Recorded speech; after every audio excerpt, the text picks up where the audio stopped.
Channel वक्त की आवाज़ को सब्सक्राइब करें और बेल आइकॉन दबाएं।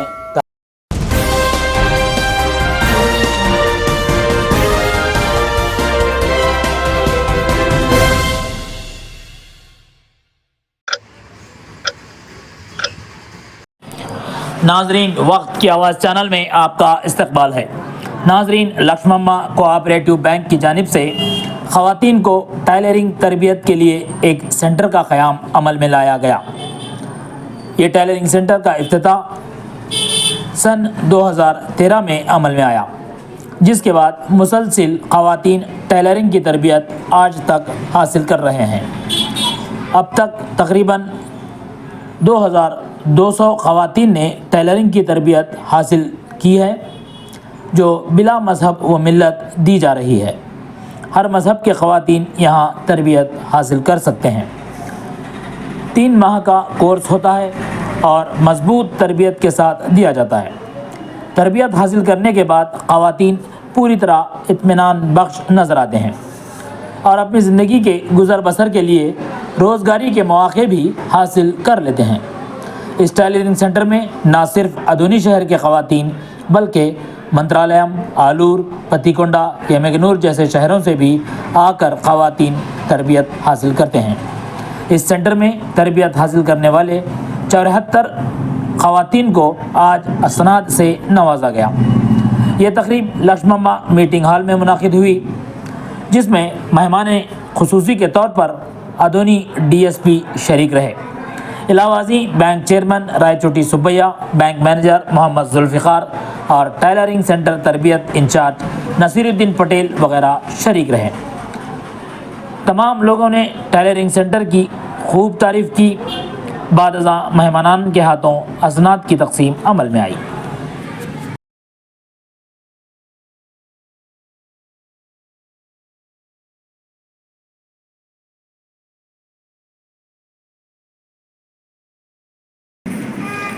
ఒక 10-15 రోజుల క్రితమే ఇక్కడికి రావడం జరిగింది. అప్పుడు గోల్డ్ మెడల్స్ అంటే ఆందోళనలో చదివిన విద్యార్థులకు, ఉత్తమ ప్రతిభ కనబరిచిన విద్యార్థులకు గోల్డ్ మెడల్స్ ఇవ్వడం జరిగింది. వెంటనే మళ్ళీ 15 రోజులకే మళ్ళీ రావడం అంతా అమ్మ దయ, అవ్వ దయ, మా అదృష్టం, చాలా సంతోషంగా ఉంది. అయితే ఒక బ్యాంకు లాభార్థనే కాకుండా ప్రజలకు, ముఖ్యంగా రామయ్య గారు స్ఫూర్తితో ఆయన పుట్టి పెరిగిన ప్రాంతానికి ఆయన నిస్వార్థ సేవలు ఇంకా మరిన్ని రంగాల్లో విస్తరించాలని ఆహ్వానం ప్రార్థిస్తూ ఆయనకు ఇంకా మంచి ఆలోచనలతో మరింత ప్రగతి సేవలు కావాలని కూడా ఈ సందర్భంగా కోరుకుంటున్నాను. చాలామంది వక్తలు చెప్పారు, కుట్టు అంటే కొంచెం సమాజంలో చులకనగా చూస్తారు, అంటే ఇతరులు ఏమనుకుంటారో అనే ఒక భావన చాలామందికి ఉంటుంది. అది చాలా తప్పు. ఎందుకంటే నీతి నిజాయితీతో కూడిన పని ఏ పని చేసినా కూడా మనం అవమానంగా భావించాల్సిన పని లేదు. నీతి నిజాయితీ లేని పని ఎంత పెద్ద పని అయినా కానీ అది చేయడానికి బాధపడాలా, అవమానంగా భావించాలా. అది ఒకవేళ సమాజంలో గుర్తిస్తుండొచ్చు ఆ పని, కానీ చేసే వాళ్ళకి తెలుసు అందులో నీతి నిజాయితీ లేదని. కానీ మీరు చేసే పనిలో నీతి నిజాయితీ ఉంది కాబట్టి ఎవరు గుర్తించినా గుర్తించకపోయినా మీకు తృప్తి, ఆనందం, సంతోషం కలుగుతాయి. కాబట్టి మీరు చేసే పనే వాళ్ళకంటే చాలా ఎక్కువ. కానీ చాలామంది ఎందుకు మహిళలు పనిచేయాలి, అవసరం ఏముంది, మనకు ఆల్రెడీ ఒక సంపాదన ఉంది కదా, రెండో సంపాదన మనం చేస్తేనే జరుగుతుందా, ఎందుకు చేయాలనే అభిప్రాయం ఉంటుంది. కానీ మారుతున్న సమాజంలో ఇంతకుముందంటే ఏమి ఉండేది కాదు, టీవీ ఉండేది కాదు, రేడియో ఉండేది కాదు. వాళ్ళు బయట మగవాళ్ళు పనిచేయడం, ఇంట్లో ఆడవాళ్ళు ఏదో ఇంటి పనులు చేసుకుంటూ పిల్లలను స్కూల్కి పంపించుకుంటూ చేసేవాళ్ళు. కానీ సమాజం మారిపోయింది. ఎవరి ఖర్చులు వాళ్ళకు చాలా పెరిగిపోయినాయి. ఇంట్లో ప్రతి వ్యక్తికి, అంటే మహిళకే కాకుండా పురుషులకే కాకుండా పిల్లలకు అందరికి కూడా ఎవరి ఖర్చులు వాళ్ళు. సెల్ ఫోన్లు వచ్చినాయి, దానికి రీఛార్జీలు చేయించాలా, ఎవరు చేపిస్తారు రీఛార్జీ? ప్రతిదీ పురుషుల మీద ఆధారపడడం, భర్త మీద ఆధారపడడం, వాళ్ళు చేపిస్తారంటే చేయించడం, ఇవన్నీ లేకుండా మీరంతా మీరు స్వతంత్రంగా స్వయం సమృద్ధిగా మీ కాళ్ళ మీద మీరు చేస్తూ ఇంటికి కూడా కొంత తోడ్పాటు అందిస్తే ఆ కుటుంబం ఇంకా సజావుగా తొందరగా అభివృద్ధి చెందుతుంది అనేది నా అభిప్రాయం. అది అందరూ కూడా మీకు చాలామంది కూడా తెలుసు. కానీ పని చేస్తున్నారు కాదు, ఫర్దర్ దాని తర్వాత ఏమి అర్జ్, అది దాని తర్వాత ఏమి నెక్స్ట్ నెక్స్ట్ నెక్స్ట్, అది లర్నింగ్. అది లేకపోతే just like that we are born and just like that we are dyeing.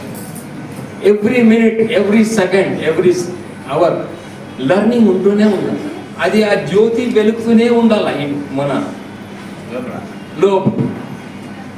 అది ఐడియాస్ పుడుతూనే ఉండాలి.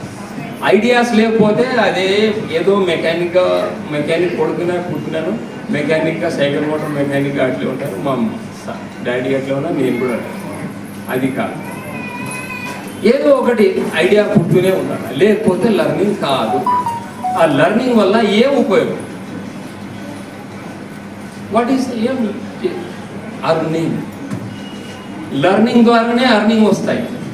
అర్నింగ్ లేకపోతే ఇప్పుడు సార్ చెప్పారు కడుపు నిండదు.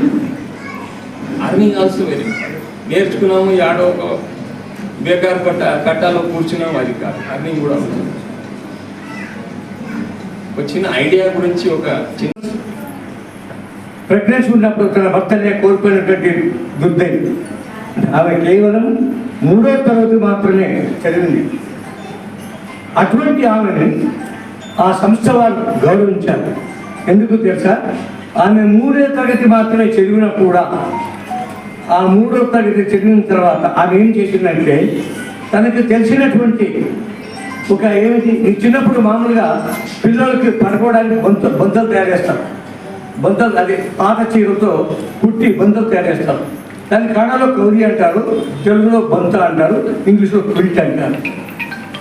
ఆమె పాత చీరతో చేయలే, కొత్త చీరలతో కొత్త వస్త్రాలతో చేసి అమెరికాకు పంపించి సంవత్సరానికి 60 లక్షల వ్యాపారం చేసింది. ఆమె చెల్లింది కేవలం 3వ తరగతి.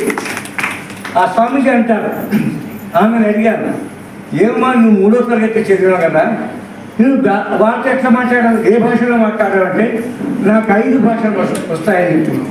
కన్నడ, కొంకణి, ఇంగ్లీషు, మరాఠీ, మరి ఇంకో భాష. 5 భాషలో నిరర్గళంగా మాట్లాడగలను. అయితే స్వామీజీ అన్నారు, ఆమె చెప్పిన వెంటనే నేను కన్నడ మాట్లాడాలి కానీ ఇంగ్లీష్లో మాట్లాడలేదన్నారు.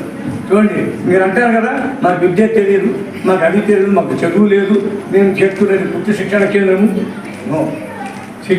శిక్షణ కేంద్రం తీసుకున్నారు కదా, ఆ శిక్షణే చాలు జీవితంలో పైకి పోవడానికి చెప్పడానికి. ఆ మహిళ, ఆమె పేరు శారదమ్మ. సో మీరు అటువంటి శారదమ్మలు మీరు ఎంతోమంది ఉన్నారు. మీరు నేర్చుకునే విద్య చిన్నది అనుకోదండి, ఉన్నటువంటి అదే ఐడియా అంటారు, ఆలోచనలు. మీరు నేర్చుకున్న విషయాన్ని కొత్త పద్ధతిలో ఎప్పుడైతే దాన్ని జీవితంలో అలవడిస్తారో మీరు కూడా ఒక గొప్ప శారదమ్మలు కావచ్చు. ముఖ్యంగా ఇది 11 సంవత్సరాలైంది దీన్ని స్థాపించి. రాజోటి రామయ్య గారు ఈ ప్రాంతంలో ఈ పట్టణానికి 2వ బాంబేగా పేరుండేది సార్ ఇంతకుముందు. ఎందుకంటే ఆయిల్ ఎక్స్పోర్ట్ అయ్యేది ఇక్కడ నుంచి, కాటన్ ఆయిల్ అంతా అయ్యేది. ఇవన్నీ ఈ సంస్థలన్నీ ఉండే మిల్లులు అన్నీ బంద్ అయిపోయిన తర్వాత చాలా బీద పరిస్థితుల్లో వచ్చేసింది మా ఆధునిపట్నం. దీన్ని దృష్టిలో ఉంచుకొని రామయ్య గారు ఒక కేవలం వాళ్ళు మిల్లుల్లో పనిచేసే వాళ్ళంతా కూలీలుగా మారిపోయినారు సార్. హోటల్లో పనిచేసేది, రిక్షాల్లో తొక్కేది, చాలా దినదివసగా వచ్చింది. దీన్ని దృష్టిలో పెట్టుకొని వాళ్ళ ఆడవాళ్లతోనే ఇది ఏదన్నా కుట్టు మిషన్గా నేర్చుకుంటే ఇప్పుడు పథకాలు వస్తున్నాయి సార్. అమ్మఒడి అది ఇది అని ఇంతకు ముందు వచ్చేవి కాదు. ఈ ఆడవాళ్ళు సంపాదిస్తే వాళ్ళ పిల్లలకు చదువుకు పనికొస్తుంది, అలాగే సంసారం కూడా బాగా ఇస్తుంది అనే ఉద్దేశంతో దీన్ని 11 సంవత్సరాల క్రితమే స్థాపించడం జరిగింది సార్. దీన్ని దానివల్లనే ఇక్కడ ఆర్థికంగా ఇప్పుడు వాళ్ళు ఆర్థికంగా వాళ్ళ కాళ్ళ మీద వాళ్ళు నిలబడాలనే ఉద్దేశంతోనే రామయ్య గారు దీన్ని స్థాపించారు సార్. వేరే ఉద్దేశం ఏం లేదు. ఆయనకేమి ఎమ్మెల్యే కావాలనే ఉద్దేశం లేదు, ఎంపీ కావాలనే ఉద్దేశం లేదు. అందుకోసము మీరందరూ ఇంకొక విషయము ఈ మీడియా ద్వారా తెలుపుతున్నాను. ఇప్పుడు 10వ తరగతి పరీక్షలు, డిగ్రీ, ఇంటర్మీడియట్, పీజీ చేసిన వాళ్ళు కూడా విద్యార్థులు ఉన్నారు, మీ ఇంట్లో కూడా ఉన్నారు, మీ బంధువుల్లో కూడా ఉన్నారు. వాళ్ళను కూడా ఈ శిక్షణకు రేపటి నుంచి రావాలని మీకు ప్రత్యేకంగా నీ మీడియా ముఖంగా తెలియజేస్తున్నాను. ఎందుకంటే ఇది శిక్షణ అనేది మీకు ఏం చాలా చీప్గా చూస్తారు. టైలరింగ్ అంటే నాకు కూడా అన్నారు, రాజోటి రామయ్య టైలరింగ్కి ఆడవాళ్ళకి పెట్టినాడు ఇన్ఛార్జ్ అతనికి అని. నా ద్వారా చాలామంది బెంగళూరులో, హైదరాబాద్లో, ఢిల్లీలో ఉన్నారు, అది తెలియదు వాళ్లకు. ఏమ్మా అందుకోసం మీరందరూ బాగా నేర్చుకొని బాగా సంపాదించి మగవాళ్ళకి తక్కువకున్నట్లు ఉండాలనే ఉద్దేశంతోనే పెట్టినారు దీన్ని రామయ్య గారు. కాబట్టి అందరూ మీరు బాగా నేర్చుకోవాలని నేను మనస్ఫూర్తిగా మీకు కోరుకుంటున్నాను. దీంతో నేను ముగిస్తున్నాను. నా పేరు అపర్ణ, నేను 10th క్లాస్ చదివినాను. ఇక్కడ మేడం వల్ల, సార్ వల్ల నేను మిషన్ నేర్చుకున్నాను. ये सेंटर से हमें बहुत अच्छा सीख रहे सर. सही बोले तो पैसे दिए तो भी इतना अच्छा नहीं सीख रहे थे सर. हमें यहाँ आने के बाद अच्छा मैडम अच्छा स्ट्रिक्ट हमें अच्छा सिखा रहे सर. सर तो अभी अच्छा होना चाहिए भी सही अच्छा सिखा रहे सर. हमें अच्छा सीख लिए सब जने अच्छा सीख लो. यहाँ आए सोले भी जरे दिन में मैं 3 महीना में सीख ली सर सब्जी. ज़रा भी नहीं आता था मुझे. मैडम अच्छा सिखा रहे सर. ಇದೇ ಫಸ್ಟ್ ಟೈಮ್ ಹೊರಗಡೆ ಬಂದಿದ್ದು. ಇಲ್ಲ ಹೋಗೋಣ, ಎಲ್ಲರೂ ಹೋಗೋಣ, ನಮ್ಮ ಬ್ಯಾಚ್ ಎಲ್ಲ ಹೋಗೋಣ, ವಿಶ್ವಕರ್ಮದರು ಈ ಥರ ಸ್ಕೀಮ್ ಇದೆ ಅನ್ನೋ ಸರ್ಟಿಫಿಕೇಟ್ ಸಲುವಾಗಿ ಬಂದಿದ್ದಾರೆ ಅಂತ ಫಸ್ಟ್ ಎಲ್ಲರೂ ಅಂದ್ಕೊಂಡಿದ್ರು. ಆದರೆ ಕಲಿಯೋ ಒಂದು ಉದ್ದೇಶ ಕೂಡ ಇದೆ ಅಂತ ನಾನು ಹೇಳ್ತಾ ಇದ್ದೀನಿ. ಆಲ್ಮೋಸ್ಟ್ ಅಲ್ಲಿ ಕಲಿತು